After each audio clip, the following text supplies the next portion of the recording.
ससुराल की रीति। एक लड़की विवाह करके ससुराल आई। ससुराल में उसकी दादी सास भी थी। लड़की ने देखा कि दादी सास का बड़ा अपमान तिरस्कार हो रहा है। सास उनको ठोकरें मारती है, अपशब्द सुनाती है, बहुत दुख देती है।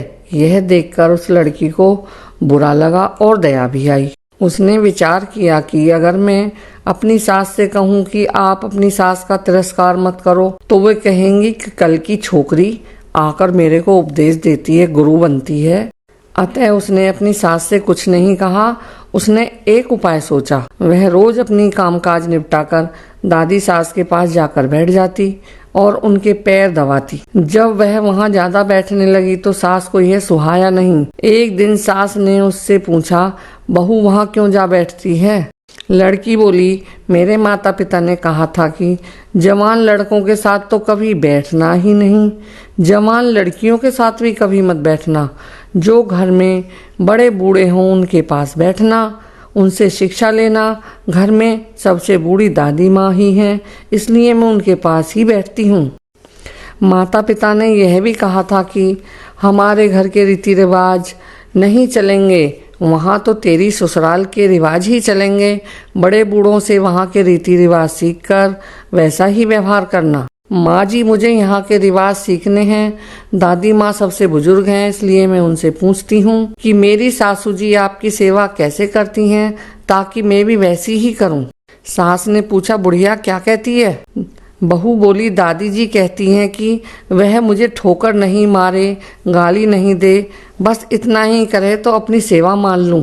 सास बोली, क्या तू भी ऐसा ही करेगी? बहू बोली, मैं ऐसा नहीं कर सकती माँ जी, लेकिन क्या कहें, यहाँ का रिवाज ही ऐसा है। सास चुप हो गई और भीतर से डरने लगी कि अपनी सास के साथ जो बर्ताव करूंगी वही बर्ताव मेरे साथ होने लगेगा। एक कोने में ठीकरे पड़े थे। सास ने पूछा, बहू ये ठीकरे क्यों इकट्ठे किए हैं? बहू बोली, आप दादी जी को रोज ठीकरे में भोजन दिया करती हैं, तो यहाँ के रिवाज के अनुसार मैंने पहले से ही जमा करके रखे हैं। ठीक किया ना मैंने माँ जी? सास बोली, क्या ठीक किया, यह रिवाज थोड़ा ही है। बहू बोली, तो आप दादी माँ को ठीकरे में भोजन क्यों देती हैं? सास ने कहा, थाली कौन मांजे? बहू बोली, थाली तो मैं मांज दिया करूंगी। ठीक है, तू थाली में भोजन दे दिया कर, ठीकरे उठाकर बाहर फेंक दे। अब बूढ़ी माँ जी को थाली में भोजन मिलने लगा। सबको भोजन देने के बाद जो बाकी बचे वह या फिर खिचड़ी की खुरचन, कंकड़ वाली दाल बूढ़ी माँ जी को दी जाती थी। लड़की उसको हाथ में लेकर देखने लगी। सास ने पूछा, बहू क्या देखती है? माँ जी, मैं देखती हूँ कि यहाँ बड़ों को कैसा भोजन दिया जाता है, ऐसा भोजन देने की रीत थोड़ा ही है। तो बहू बोली, फिर आप ऐसा भोजन क्यों देती हैं? सास ने कहा, पहले भोजन कौन दे? बहू ने कहा, आप आज्ञा दें तो मैं दे दूंगी। सास ने कहा, ठीक है, तू पहले भोजन दे दिया कर। अब बूढ़ी माँ जी को बढ़िया भोजन मिलने लगा। रसोई बनते ही बहू ताजी खिचड़ी, ताजा फुल्का, दाल साग ले जाकर माँ जी को दे आती। दादी सास तो मन ही मन बहू को आशीर्वाद देने लगी। वह बूढ़ी दादी दिन भर एक खटिया पर पड़ी रहती थी। खटिया टूट गई थी, उसकी मूंछ नीचे लटक रही थी। बहू उस खटिया को देख रही थी। सास बोली, बहू क्या देखती हो? माँ जी, देखती हूँ कि बड़ों को कैसी खाट दी जाए। सास, ऐसी खाट थोड़ी दी जाती है, यह तो अम्मा के लेट जाने से ऐसी हो गई है। बहू ने कहा, तो आप दूसरी क्यों नहीं बिछा देती? सास ने कहा, तू बिछा दे दूसरी। अब माँ जी के लिए निवाड़ वाली खाट लाकर बिछा दी गई। दादी माँ के कपड़े छलनी हो गए थे।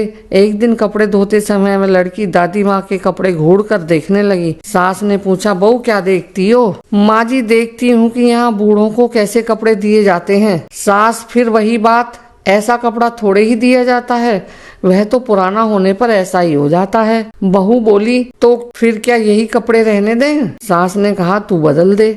अब बहू ने बूढ़ी माँ जी के कपड़े, चादर, बिछौना आदि सब बदल दिए। उसकी चतुराई से बूढ़ी माँ जी के जीवन में भी खुशहाली छा गई। अगर वह लड़की सास को कोरा उपदेश देती तो क्या वह सास उसकी बात मान लेती? नहीं, बातों का असर नहीं पड़ता, आचरण का असर पड़ता है। इसलिए बहुओं को चाहिए कि वे अपनी ससुराल में ऐसी बुद्धिमानी से सेवा करें और घर में सबको राजी रखें। इससे घर में सुख शांति बनी रहेगी। आपसी मनमुटाव से घर में सुख शांति नहीं रहती। सुख शांति तो एक दूसरे के साथ मिलकर चलो, मिलकर रहो और एक दूसरे के लिए पूर्ण रूप से सहायक बनो, इस सिद्धांत में है। इसी में घर, परिवार, समाज और देश का मंगल है और कल्याण है।